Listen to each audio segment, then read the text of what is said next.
जिसमें हमारी पार्टी का नुकसान हुआ, इस बात का मुझे बहुत गम है। मैंने निर्णय लिया कि मैं कोई चुनाव नहीं लड़ूंगा। मैंने एफआईआर भी दर्ज कराई थी। शुरुआत से ही ये कह रहा था कि यह वीडियो झूठा है। अब देखो भैया, ऐसा है, पछताने से कोई फायदा नहीं जब चिड़िया चुग गई खेत। और दूसरी बात यूं कि जल्दबाजी में काम नहीं करना चाहिए। दोनों बकायदा पुरानी कहावतें हैं कि देखो भैया, जल्दी का काम शैतान का होती है और चिड़िया चुग गई खेत तो पछतावे से का फायदा। यानी देखो भैया, अब गम करे से कोई फायदा तो है ही नहीं। अब अगली बार की तैयारी कीजिए। मामला तो बाराबंकी जिले का, जहां पर तत्कालीन सांसद उपेंद्र सिंह रावत जी का जैसे टिकट मिलती है, सोशल मीडिया पर एक वीडियो प्रसारित हुए लागत है, उसके बाद ये चुनाव लड़े से मना कर देती है या कहते हैं कि जब तक जांच रिपोर्ट आई है ना, हम चुनाव ना लड़ब।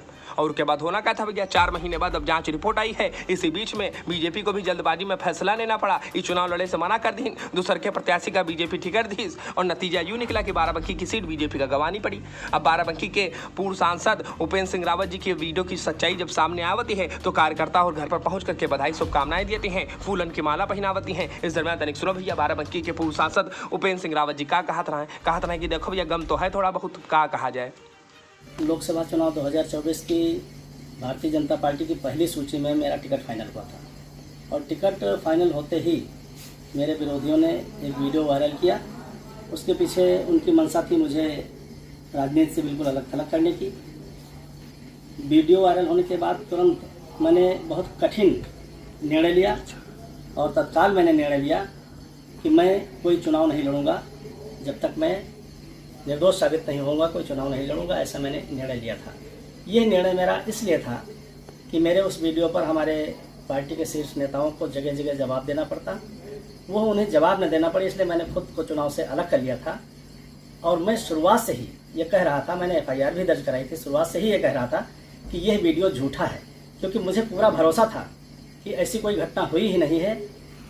ये वीडियो झूठा है, एआई तकनीक से बनाया गया है। मैं प्रथम दिन से इस बात को पर जोर दे रहा था और कह रहा था।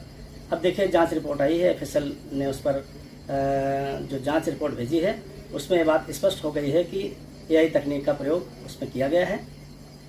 जनता के सामने वो रिपोर्ट आ गई है।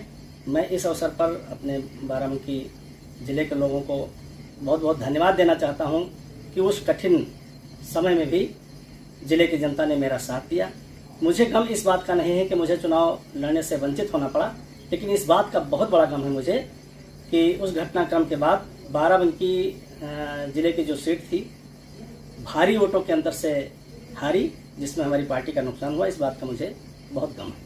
अब या तो शुक्र मनाओ कि उपेंद्र सिंह रावत रहा भैया, जो झेल के कोई और होता तो झेल भी ना पाता। ये तो चुनाव लड़े से मना करी, कोई और होता तो पता नहीं क्या कर लेता। अब सामने देखा तो विधि विज्ञान प्रयोगशाला की जांच रिपोर्ट आ गई है तो तसल्ली मिली है और इनका राहत मिली है। स्थानीय लोग भी आकर के इनका स्वागत कर रहे हैं, सब बकायदा कार्यकर्ता और बधाई शुभकामनाएं दे रहे हैं कि देखो सांसद जी ग्रह रहे टल गया, का कहा जा सकती है। लेकिन पुलिस की लापरवाही बताओ भैया, 4-5 महीना बीत गया लेकिन अभी तक जो वीडियो वायरल करी से उका नहीं ढूंढे पाई से पुलिस।